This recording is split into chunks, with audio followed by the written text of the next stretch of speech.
ज्यादातर लोगों को मैंने देखा है कि वो क्योंकि कामों को टालते हैं, लर्निंग के प्रोसेसेस को बार बार टालते रहते हैं, तो वही सबसे बड़ा अनफॉर्चुनेट इवेंट होता है उनकी जिंदगी में, जिसकी वजह से वो सफर करते हैं, लर्निंग प्रोसेस को बड़ा हैम्पर कर लेते हैं, क्योंकि वो प्रोक्रेस्टिनेशन करते हैं, यानी चीजों को टालते हैं। वो पोस्टपोन कर देंगे दोस्त अपनी रीडिंग को, अपनी लर्निंग टाइम को, और फिर बहुत कम समय के अंदर बहुत कुछ याद करने की कोशिश करेंगे। तो ये जो प्रोक्रास्टिनेशन है, ये जो आप अपने दिमाग को एक डिस्प्यूटेड स्टेट में लेके आ जाते हैं, थोड़ा सा है ना कहीं हम लोग एक डाउटफुल स्टेट में रहते हैं, तो इस वजह से जो हमारा लर्निंग प्रोसेस है वो बहुत ज्यादा प्रभावित होता है। आप पूछिए अपने आप से ईमानदारी से कि कितने टाइम आप कंसंट्रेट कर पाते हैं, कितने टाइम आप चीजों को डाइजेस्ट कर पाते हैं, और फिर कहीं ना कहीं कुछ केसेस में आप बस टाल देते हैं कि हाँ ये मेरे से नहीं हो रहा, बिकॉज सो कॉल्ड आप ये कह सकते हैं मैं तो थका हुआ हूँ, मेरा अभी मन नहीं है, मेरा मूड नहीं है, तमाम बहाने चलते रहते हैं। तो अगर आपको सही मायने में प्रोक्रास्टिनेशन को ओवरकम करना है, तो हम जो बेहतरीन टेक्निक बताते हैं वो पोमोडोरो टेक्निक बताते हैं। हम लगातार कहते हैं कि आप 25 मिनट की एक साइकिल में पूरा कंसंट्रेशन लेकर पढ़िए दोस्त, क्योंकि टेक्निक का 4 स्टेप्स में होती है। मैं एक एक करके आपको बताऊंगा। पहला स्टेप तो बड़ा सिंपल सा है कि आप एक शांत जगह पे बैठे, आप अपने आप को शट आउट कर लीजिए हर चीज से, यानी जो आपको डिस्टर्ब करती है। दूसरे लेवल पे आपको एक टाइमर लगाना है 25 मिनट का दोस्त। तीसरे लेवल पे आपको क्या करना है, अब इस 25 मिनट तक आपको फोकस करना है एक टास्क पे, जब तक वो टास्क कंप्लीट नहीं हो जाए, यानी कि 25 मिनट पूरे ना हो जाए, तब तक आप उसको उस टास्क पे फोकस करना है। और चौथा चीज, रिवॉर्ड करना है खुद को जब वो 25 मिनट पूरे हो जाए। अब दिमाग में उड़ते हुए कोई ख्याल आ सकता है उस 25 मिनट के दौरान, तो आप किसी पेपर पे साइड में रख के लिख सकते हैं कि हाँ मैं 25 मिनट के बाद वो करूंगा। पॉइंट इज कि अगर आप इस तरीके से गैप्स के अंदर पढ़ते हैं जो भी चीज आप पढ़ रहे हैं, और देखिए ये बहुत जरूरी है 25 मिनट के बाद थोड़ा रिव्यू जरूर कर लेना टाइम टू टाइम कि आप जो पढ़ रहे हो वो सच में आपके दिमाग के अंदर उतर भी पा रहा है या नहीं पा रहा।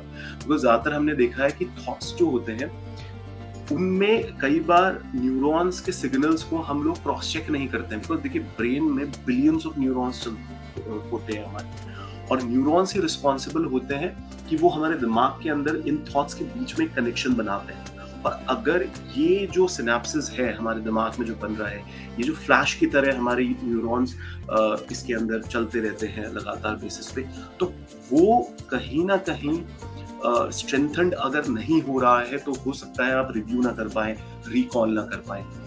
तो ये बेस समझने की कोशिश करिएगा। इसीलिए कई बार हम कहते हैं कि मेटाफोर से चीजों को याद करने की कोशिश करिए।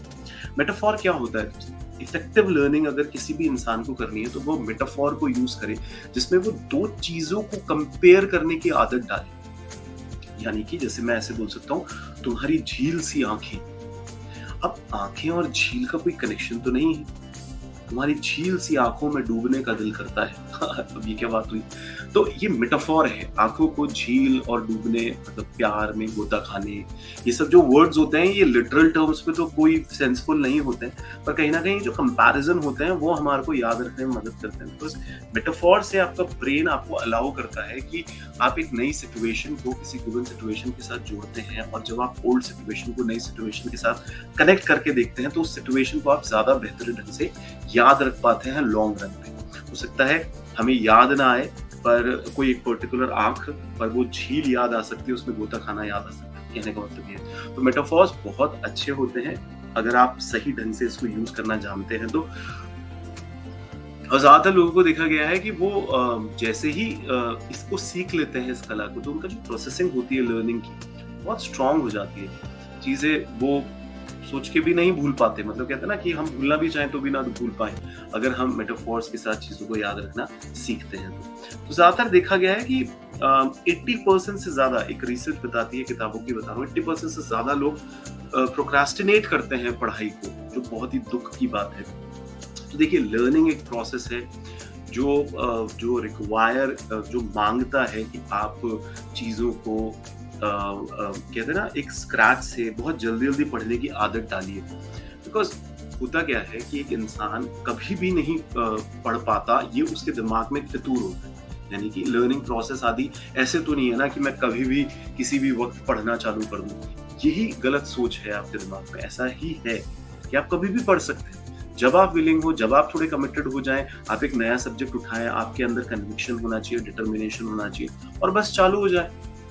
अब जो एक वर्किंग क्लास है, वो अगर किसी एग्ज़ामिनेशन की प्रिपरेशन कर रहा है या फिर कोई इंसान बहुत सारे सब्जेक्ट्स को एक साथ पढ़ने की कोशिश कर रहा है, तो ऐसा तो नहीं है दोस्त कि आपको बहुत ही अलग से टाइम मिलेगा।